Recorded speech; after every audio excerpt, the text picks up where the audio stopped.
하나님께서 주시는 은혜와 사랑이 오늘 하루도 충만하시기를 소망합니다. 안녕하세요. 반갑습니다. 저는 평택 온누리교회를 섬기는 신동식 목사입니다. 하나님의 성전은 하나님과 우리가 만나는 장소입니다. 하나님은 우리가 하나님을 깊이 알고 온전한 마음과 기쁜 뜻으로 우리 하나님만을 섬기기를 원하십니다. 만약 우리가 하나님의 말씀을 듣고 순종한다면 하나님은 그의 약속을 변함없이 이루어 가실 거라 약속하십니다. 오늘 말씀은 열왕기상 6장 1절에서 13절까지의 말씀입니다. 열왕기상 6장 1절에서 13절 말씀입니다. 이스라엘 자손이 애굽 땅에서 나온 지 480년이요 솔로몬이 이스라엘 왕이 된 지 4년 12월 곧 둘째 달에 솔로몬이 여호와를 위하여 성전 건축하기를 시작하였더라.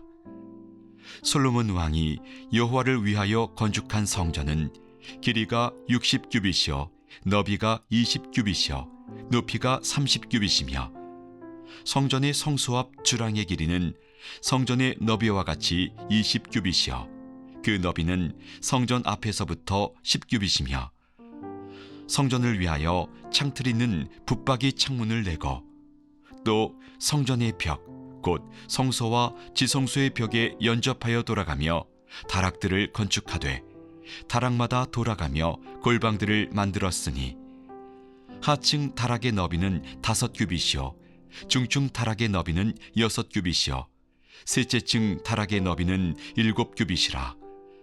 성전의 벽 바깥으로 돌아가며 턱을 내어 골방 들보들로 성전의 벽에 박히지 아니하게 하였으며 이 성전은 건축할 때에 돌을 그 뜨는 곳에서 다듬고 가져다가 건축하였으므로 건축하는 동안에 성전 속에서는 방망이나 도끼나 모든 철 연장 소리가 들리지 아니하였으며 중층 골방의 문은 성전 오른쪽에 있는데 나사 모양 층계로 말미암아 하층에서 중층에 오르고 중층에서 셋째 층에 오르게 하였더라.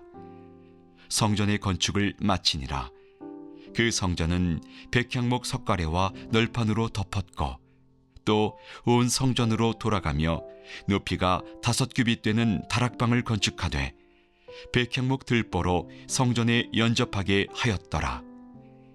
여호와의 말씀이 솔로몬에게 임하여 이르시되 네가 지금 이 성전을 건축하니 네가 만일 내 법도를 따르며 내 율례를 행하며 내 모든 계명을 지켜 그대로 행하면 내가 네 아버지 다윗에게 한 말을 네게 확실히 이룰 것이요 내가 또한 이스라엘 자손 가운데 거하며 내 백성 이스라엘을 버리지 아니하리라 하셨더라. 성전은 하나님께 예배드리는 곳입니다. 신명기 12장 11절에 하나님께서 그분의 이름을 두시는 장소라고 쓰여 있습니다. 솔로몬이 성전 건축하기를 시작하는데 즉위하자마자 최우선으로 건축에 매진합니다. 다윗이 그토록 열망했지만 하나님은 이 사명을 솔로몬에게 부여하셨습니다. 역대상 28장에 보면 다윗은 솔로몬에게 얼마나 자세하고 세밀하게 이 성전 건축에 대한 방법과 계획을 알려주시는지 알 수 있습니다. 단순히 잘 만들라는 계획이 아니라 현관, 집, 창고, 다락과 골방, 속죄소의 설계도를 만들어서 줍니다. 성전 뜰과 주변에 있는 방들, 그리고 성전의 창고, 그리고 제사 물건을 보관하는 창고에 관한 모든 계획도 알려주었습니다. 중요한 것은요, 이것을 미리 성령께서 다윗에게 알려주셨다는 것입니다. 다윗은 왕이었지만 예배자였습니다. 그는 심지어 제사장과 레위 사람의 역할, 그가 무엇을 가지고 어떻게 해야 할지까지도 아들에게 자세히 설명해 줍니다.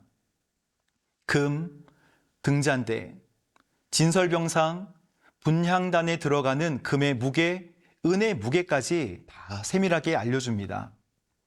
이 모든 것은 하나님께서 직접 알려주신 것을 다윗이 하나님 말씀하신 그대로 받아 적은 것입니다. 그래서 다윗은 고백합니다. 내가 여호와께 바라는 것 한 가지 일, 그것을 구하리니 곧 내가 내 평생에 여호와의 집에 살면서 여호와의 아름다움을 바라보며 그의 성전에서 사모하는 그것이라. 여러분, 다윗이 하나님을 얼마나 사랑했고 이 성전에서 얼마나 하나님을 사랑했는지를 시편을 통해 잘 알 수 있습니다. 7절 말씀에 건축하는 동안에 성전 속에서는 방망이나 도끼나 모든 철 연장 소리가 들리지 아니하였으며 소리가 들리지 않게 했습니다. 채석장에서 미리 재단하고 끼워 맞추기만 하면 됐습니다. 무기를 연상케 하는 도끼나 철 연장을 사용하지 않은 것은요, 성전 건축의 모든 과정 또한 최대한 거룩하게 한 것입니다. 성전이 조립되어지는 현장이 얼마나 진지하고 거룩했을지를 짐작하게 합니다. 사랑하는 여러분, 하나님께서 성전을 이렇게 세밀하고 아름답게 지으셨습니다. 그러나 이제는 그 성전이 우리 자신이라고 말씀하십니다. 고린도전서 3장 16절에서 17절 말씀입니다. 너희는 너희가 하나님의 성전인 것과 하나님의 성령이 너희 안에 계시는 것을 알지 못하느냐? 누구든지 하나님의 성전을 더럽히면 하나님이 그 사람을 멸하시리라. 하나님의 성전은 거룩하니 너희도 그러하니라. 우리 몸이 하나님이 거하시는 거룩한 성전입니다. 하나님은 우리 몸과 마음을 아주 세밀하게 읽으십니다. 하나님이 거하시는 곳이 되기를 원하시는 것이죠. 우리 하나님이 다윗에게 하나하나 센치와 미터와 그램으로 알려주시고 설계도를 주셨듯이 우리도 하나님이 원하시는 모습으로 만들어져 가기를 소망합니다.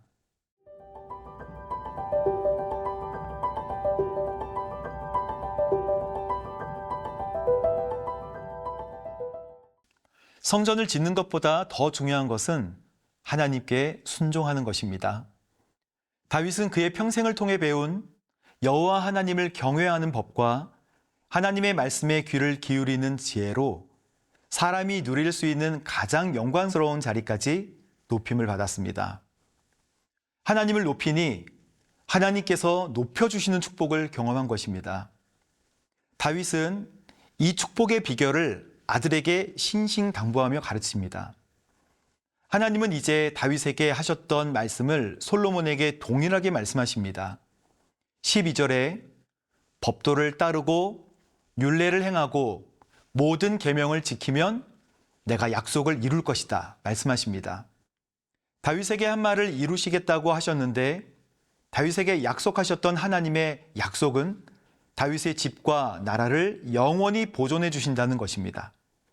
또한 그의 아들 솔로몬의 아버지가 되어주고 그가 잘못을 저지르면 사람의 막대기와 인생이라는 채찍으로 징계해 주시겠다는 것입니다.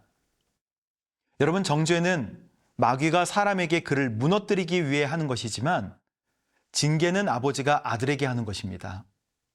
하나님이 아버지가 되어주신다는 축복의 약속입니다.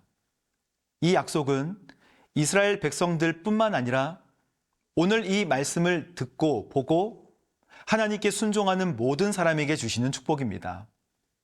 여러분, 하나님께 순종하십시오. 순종은 듣는 것입니다. 하나님의 말씀을 눈으로 귀로 듣고 하나님이 원하시는 길을 선택하신다면 하나님은 그 약속을 끝까지 이루어 주실 것입니다. 여러분의 마음에 하나님과 그분의 이름이 늘 가득하기를 소망합니다.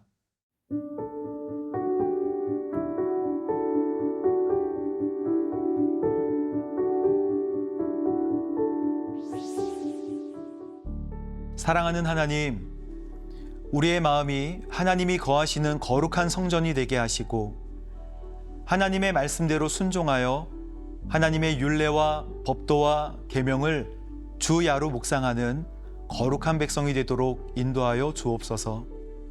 감사드리며 예수님의 이름으로 기도합니다. 아멘.